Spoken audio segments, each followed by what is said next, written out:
Монголчууд бид өдөр тутамдаа маш олон төрлийн хоол хүнс хэрэглэдэг. Гэхдээ эдсэн хоол бүр бие шимт хичээлөгч байна уугүй үгүй. Бас хэрэгцээ шаардлагатай амин дэм, эрдэс бодисоо хоол хичээлээсээ авч чадахгүй байх нь өдөр тутмын амьдралд олонтой тохиолдож байна. Мэдээж үүнээс үүдэн олон өвчний суурь тавигдж байдаг. Хүнд төдийгүй амьд организмын амьдралд маш чухал үүрэгтэй 19 төрлийн элемент байдаг юм байна. Түүний нэг нь селен. Селений дутагдал нь олон төрлийн өвчнөр өвчлөх хэрэгслийг нэмж маш хүнд үр дагавар төрүүлж болдог. Сул дорой байдал, сэтгэл готрол, бэлгийн үйл ажиллагаа болон хөдөлмөрлөх чадвар дороотохоос эхлээд арьс, үс, зүрх, судас, хавдар судлалын өвчин, харааны бэрхшээл болон бусад олон өвчин үүсгэх юм байна. Тэгэхээр бидний хийсэн судалгаагаар бол Монгол хүний C-винтик сэдэний дундаж хэмжээ 0.78 микромол литр байна гэж үзэж байгаа. Энэ бол Дэлхийн эрүүл мэндийн байгууллагын зөвлөмж хэмжээтэй харьцуулахад бол бараг 1.8 дахин буюу одоо 2 дахин бага хэмжээтэй байна гэж үзэж байгаа. Тэгэхээр ер нь бол хүний биед байх селений хэмжээ бол одоо идэж ууж байгаа хүнсний бүтээгдэхүүн шууд холбоотой. За тэгээд хүнсэнд ялангуяа хүнсэнд агуулгаж байгаа одоо селений хэмжээ нөгөө хөрс устай шууд холбоотой байдаг. За өнөөдөр бид нүсэл селенээр сэрж байгаа л үе байна л да өнөөдөр.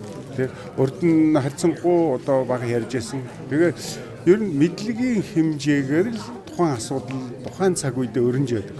Ер нь шинжлэх ухааны салбарт бол өмнө нь судалгаа хийгээ тэр судалгааныхаа үр дүнг практик үр дүн болгож үйл ажиллагаа болгох тал дээр нь тэр йодын дутагдaltaй холбоотой ажилласан шиг өнөөдөр селенийг дутагдлаас сэргийлэх асуудал бол маш чухал. Ялангуяа селен дутал ихийн сүгээр холлох боломжгүй нэрэ мөн өндөр настай жирэмсэн эмэгтэйчүүд хүүхдүүдэд илүү тохиолддог. Хамгийн ноцтой нь агаар хөрсний бохирдолтой орчинд оршин суугчдад түгээмэл ажиглагддаг байна. Улаанбаатар хотын хувьд агаарын бохирдол хамгийн ихтэй дэлхийн 13 тонн ордгоос гадна хөрсний бохирдол газар авсан хот. Тэгэхээр нийслэлчүүдийн хувьд селен дутлаас үүдэлтэй бий болдог олон төрлийн өвчнөд нэрвэгдэх хэрэгцэл маш өндөр гэсэн үг. Дээр нь далайн түвшнээс дээш 1800 м-д орчих дэлхийн ихэнх улс орнууд селен болон йодын дутагдaltaй бүс нутагт хамрагддаг байна. Монгол орны хувьд ч селен хийгээд йодын дутагдaltaй бүс нутагт хамаарч байгааг нийгмийн эрүүл мэндийн хүрээлэнгийн эрдэмтэд судалгаагаар тогтоогод байна. Энэ судалгаагаар Монгол хүний цусан дахь селений хэмжээ байх ёстойгоос 2-оос 3 дахин бага. Монгол орн газар зүйн байрлалын хувьд селенээр дутагдaltaй болох нь тогтоогдчихэ. Хүний одоо идж байгаа хэрглэж байгаа юмнууд бол селен байгаа. Яг өмнө нь бол махан дагуулгадчихсэн, улаан буудаан дагуулгадчихсэн тий одоо ингээд байдаг л та. Бага хэмжээгээр бол дандаа байдаг, байгаль дээр одоо өөртөө байдаг. Тэгээд нэлээд өмнө нь хийгдсэн судалгаагаар бол энэ нөгөө малын одоо 5 шум малд тий агуулгадж байгаа одоо селен бол дутагдaltaй бүр болцсон юм байна. Тэгээд тэрнээс болоод ерөөсө 5 шуу малынхаа махыг иддэг болсон чинь селен дутагдaltaй мал нь өөрөө селен дутагдaltaй болчихлоо. Тэрнээс болоод хүн өөрөө селений дутагдaltaй орж ирсэн гэсэн байна. Яг энэ бол бас олон хүчин зүйлийн нөлөө авах нэг хөрсний бохирдол одоо энэ цаг агаар магаар гэх те одоо энэ малын юунууд нөлөөлсөн байна. Бид нар бол зөвхөн одоо энэ яг хүний бие дээр селен дутагдсан байна гэдэг энэ судалгаан дээр үндэслэгдээд энэ ажлыг одоо олон улсын түвшинд хийсэн. Одоо энэ манай энэ хамтарж байгаа энэ American Alltech гэж компани бол дэлхийд одоо хамгийн том органик селений үйлдвэрлэдэг юм компани байна.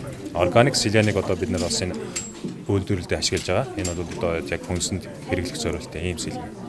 Тэгвэл би тоногт хэдийн хэмжээний селен хэрэглэх ёстой вэ? Дэлхийн эрүүл мэндийн байгууллагаас эрэгтэй хүн тоногт 70 микрограмм, эмэгтэй хүн 50 микрограмм, хүүхэд 1 кг, жим бүрт 1 микрограмм селен хэрэглэх ёстой гэж зөвлөжээ.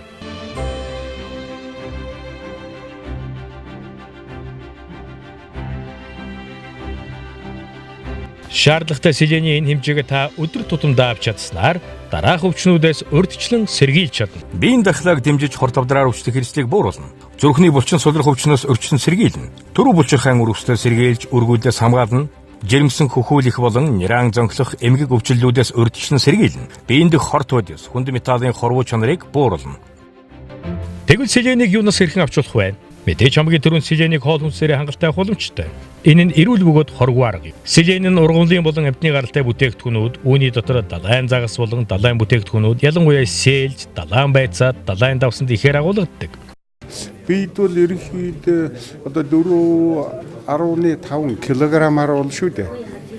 Тооцох юм бол тийм хэмжээний микроэлементүүд байдаг гэж байна.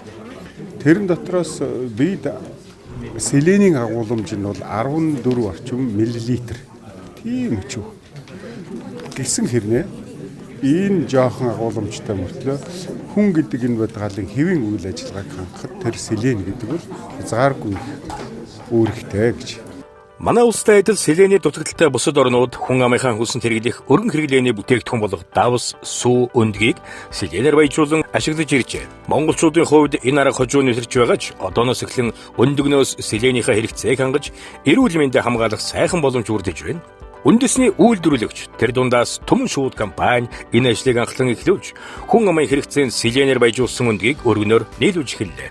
Анхных нь одоо энэ Түмэн шууд компани дахианы өндгийг Селенээр баяжуулж байгаа. Дахианы хоол тэжээлд нь энэ одоо Селплекс гэдэг одоо дэлхийн шалгарсан энэ бэлдний нэмэлтийг бий нэмээд тэгээд өндөгөнд одоо агуулмж байгаа байх ёстой өндөгөнд хуучин байж байгаа Селений хэмжээг 2-3 дахин ихсгээд ингээд бид нэг өндөг эцсээр өөрийнхөө хоногийн авах Селений хэмжээг нэг 40-50% авах тийм хэмжээнд хүрэх юм. Тиймд бол бид нар бол гол нь амтан дээр тулгуурлаж явж байгаа. Яагаад тэгэхээр хүмүүс бол амтнаас махсан өндөг хооллож ил авдаг. Тэр нь яагаад тэгдвэхээр хүн нэгдүгээр амтан бол хүнээс илүү дархлаатай. Тэгээд энэ хамгийн зөв одоо Селен намыг хүнд хэрэгтэй авах гарцсан болчиход байна. Тийм болохоор бид нэр энэ дээр одоо төслүүдээр ажиллаж байна. Одоогийн байдлаар бол Монгол ингээд Түмэн шууд компаниуд өндөг ингээд баяжуулаад анхных нь гарч байна. Түмэн шууд компани эрүүл мэндийн яам, нийгмийн эрүүл мэндийн хүрээлэн Америкийн Altage компаниудтай хамтран өндгийг Селенээр баяжуулах эрдэм шинжилгээ үйлдвэрлэлийн туршилтыг амжилттай хэрэгжүүлснээр Селенээр баяжуулсан өндөг үзэгч та бидний гард иргээлээ. Энэхүү туршилтын үр дүнгээр Түмэн шууд компани Селенээр баяжуулсан өндөг жирийн өндөгнөөс 65% илүү Селений агуулмжтай болсныг олон улсын SGS лабораторийн шинжилгээний дүн баталж байна. Өндгийг Селенээр баяжуулах төсөлд хамтран ажилласан Америкийн нэгдсэн улсын Altage компани дэлхийн дахнаа Селенээр баяжуулсан бүтээгдэхүүн үйлдвэрлэлээр тэргүүлэгч компани. 120 гаруй орон салбартаа тэргүүлэх технологитой компани манай улсын эрүүл мэндийн яам, нийгмийн эрүүл мэндийн хүрээлэн Түмэн шууд компанитай хамтран ажиллаа туршлагаасаа хуваалцсан олзуурах ууштай. Одоо бид нар бас энийг Селенээр баяжуулаад ингэ явж байгаа нь бол үнэхээр л одоо бас Монголын ард түмэнд хэрэгтэй юм байна.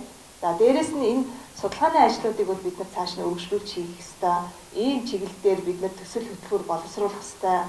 Бас үнэхээр одоо үр дүнтэй ялангуяа одоо энэ эрдэс бодисууд маш чухал байдаг. Тэгээ энэ чиглэл дээр бас хамтарч ажиллах ийм сайхан боломжууд бас нэгдэж байгаа юм байна.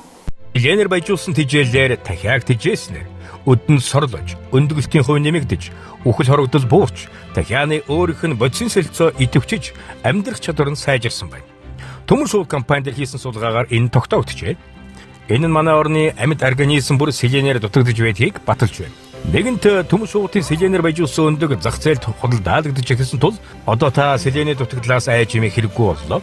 Та бид өдөр бүр Селенээр баяжуулсан 2 өндөг хэрэглэснээр хоногт авах Селенийхээ 50% хэрэгцээг бүрэн хангах боломжтойг эрдэмтэд тогтоосон байна.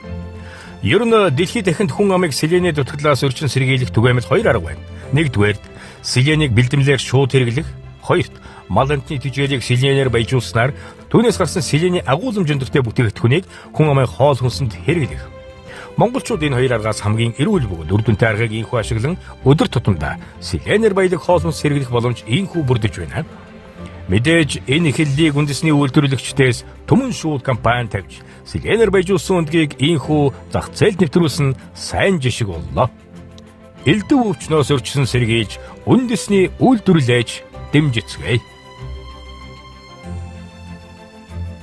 Нэвтрүүлгийг бэлтгэсэн эрүүл мэндийн яам, нийгмийн эрүүл мэндийн хүрээлэн үндэсний үйлдвэрлэгч Түмэн шууд хязгаарлагдмал хариуцлагатай компани тайлбарлсан нэвтрүүлэгч илэрч байна.